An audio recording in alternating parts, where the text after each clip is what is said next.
ధాన్యం కొనుగోలు ప్రక్రియ వేగవంతం చేయడానికి ప్రభుత్వం సిద్ధంగా ఉందని ప్రభుత్వ పాల్ శ్రీనివాస్ పేర్కొన్నారు. వేములవాడ పట్టణ పరిధిలోని బాలానగర్ అదేవిధంగా రూరల్ మండలం చెక్కపల్లి మల్లారం గ్రామాల్లో ప్రాథమిక వ్యవసాయ సహకార సంఘం ఆధ్వర్యంలో ఏర్పాటు చేసిన ధాన్యం కొనుగోలు కేంద్రాలను ప్రభుత్వ పాల్ శ్రీనివాస్, జిల్లా గ్రంథాలయ చైర్మన్ నావల సత్యనారాయణ, అదనపు కలెక్టర్ ప్రారంభించారు.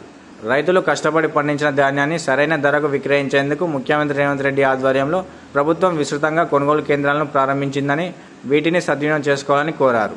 అదేవిధంగా మహిళలను కోటీశ్వరులను చేయడమే ముఖ్య లక్ష్యంగా రాష్ట్ర వ్యాప్తంగా 50% కేంద్రాలను మహిళా సంఘాల ఆధ్వర్యంలో నిర్వహిస్తున్నట్లు తెలిపారు. ముఖ్యమంత్రి మహిళలకు పెద్దపీట వేస్తున్నారని, నాణ్యమైన విద్యుత్, ఎరువులు, మేలైన వంగడాలను ప్రభుత్వం తరపున అందిస్తున్నామని తెలిపారు. రుణమాఫీ విషయంలో వెనుకడుగు వేయకుండా 21,000 కోట్లకు మేర రుణాలు మాఫీ చేశామని, సన్నం వడ్లకు క్వింటాల్కు అదనంగా 500 రూపాయలు చెల్లించినట్లు పేర్కొన్నారు. కొనుగోలు కేంద్రాల వద్ద ఎలాంటి ఇబ్బందులు లేకుండా అన్ని సౌకర్యాలు కల్పించామని రైతులు సద్వినియోగం చేసుకోవాలని అన్నారు. కార్యక్రమంలో జిల్లా పౌర సరఫరాల శాఖ అధికారి వసంతలక్ష్మి, మేనేజర్ రజిత, సహకార అధికారి Ramakrishna, market committee chairman Rondi Raju, society chairman Tirupati Reddy, vice chairman Kanikarapu Rakesh, రైతులు, అమాలీలు తదితరులు ఉన్నారు. ఇమీడియట్ గా ఒక్కొక్కరు వస్తున్నట్టు మేము కొనుగోలు స్టార్ట్ చేస్తాము. వరి కోతలు ఒక్కసారి అగ్రికల్చర్ వాళ్లకు మేము టోకన్లు ఇచ్చాము. టోకన్ల వారీగా వస్తే బాగుంటుందని, ఒకటేసారి ఇక్కడ ప్లేస్ కూడా తక్కువ ఉంది. ఒకటేసారి మొత్తం వరి కోతలు చేసుకుని ఇక్కడ తీసుకురావడం వలన, పచ్చివి తీసుకురావడం వలన కొంచెం ఇబ్బంది అయ్యే అవకాశం ఉంటుంది. అనుకోకుండా కొన్ని వర్షాలు వచ్చే కారణాలు కూడా ఉంటాయి. కాబట్టి ఇక్కడ తెచ్చిన తర్వాత వర్షంలో ఆ ధాన్యం తడిసిపోకుండా కొంచెం జాగ్రత్తలు తీసుకోవాలి. మాయిశ్చర్ వచ్చే వరకు మనం పంటను అక్కడే ఉంచి వరి కోతలు స్టార్ట్ చేయాలని చెప్పేసి కోరుచున్నాము. తర్వాత ఈ ప్రతి గింజను ఎక్కడి వరకైనా మేము లాస్ట్ వరకు మే ఎండింగ్ వరకైనా ఒక్క గింజ కూడా ఉండకుండా ప్రతి రైతు దగ్గర ఆ ధాన్యం కొనుగోలు చేస్తాం. గవర్నమెంట్ మాకు క్లియర్ కట్ ఇన్స్ట్రక్షన్స్ ఇచ్చింది. ప్రతి ఒక్క రైతు దగ్గర ఆ ధాన్యం కొనుగోలు చేసే బాధ్యత మాది. కాబట్టి దయచేసి రైతులందరూ ఓపికతో ఉండాలి. ప్రతి ఒక్కరికి ధాన్యం మద్దతు ధర గవర్నమెంట్ కల్పిస్తుంది. కాబట్టి మీరు బయట ఎక్కడ దళారులకు అమ్ముకోకుండా ఇక్కడ సెంటర్కే తీసుకొచ్చి గవర్నమెంట్ మద్దతు ధరకు అమ్ముకోవాలని చెప్పేసి కోరుతున్నాము. ధాన్యం కొనుగోలు సెంటర్ని ఈరోజు వేములవాడ నియోజకవర్గంలో ప్రారంభం చేయడం జరిగింది. నిన్నటి రోజు సిరిసిల్ల జిల్లాకు సంబంధించి సిరిసిల్ల నియోజకవర్గంలో కూడా కొనుగోలు కేంద్రాలను ప్రారంభం చేయడం జరిగింది.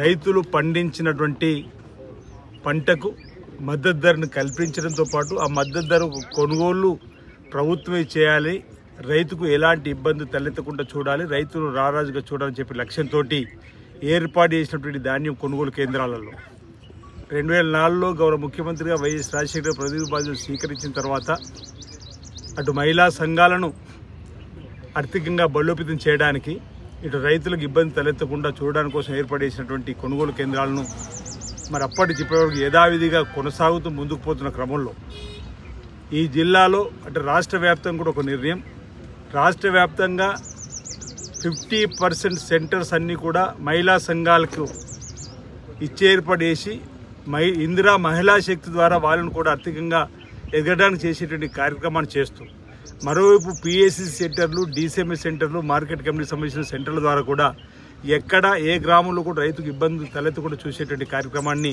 అమలు చేస్తూ ముందుకు పోతున్న క్రమంలో గౌరవ ముఖ్యమంత్రి రేవంత్ రెడ్డి గారి సర్కార్ కూడా అధికారంలోకి వచ్చిన తర్వాత రైతు ప్రయోజనాలకు పెద్దపీట వేస్తూ రైతును రారాజుగా చూడాలని చెప్పిన సంకల్పంతోటి రైతుకు విత్తనాలు అందించేటప్పుడు మేలైనటువంటి వంగడాలు ఇచ్చే విధంగా బార్దాన్ కొరత, లారీల కొరత అని చెప్పి రైతులకు ఎదురు చూపులు ఉండేటివి. మేము వచ్చిన తర్వాత ముందు చూపుతూ అంతకుముందు 2 లారీల అసోసియేషన్ సంబంధించిన ఏజెన్సీలు ఉంటే మేము కొత్తగా 5 ఏజెన్సీలు తీసుకొని రావడం వల్ల అంటే పోటీతత్వాన్ని పెంచినాం. ఏజెన్సీలలో మీ ఇద్దరు తప్పించి ఎవరు లేరని చెప్పిన ఆనాడు వాళ్ళు రాకపోతే ఈరోజు 5 ఏజెన్సీలు పెట్టడం వల్ల లారీలు వెంట రావడం కానీ, బార్దాన్ కూడా రావడం కానీ, ఇక్కడ డిఎం కానీ, డిఎస్ఓ కానీ, డీసీఓ కానీ సమన్వయంతో అడిషనల్ కలెక్టర్ గారు అందరూ కూడా ఒక సమన్వయంతో మరి పోయిన పంటను కూడా గత ప్రభుత్వాల కంటే ముందుగానే కొనుగోలు ప్రారంభం చేసి ముందుగానే క్లోజ్ చేసిన సందర్భం. ఇప్పుడు కూడా అదేవిధంగా తప్పనిసరిగా చేస్తాం.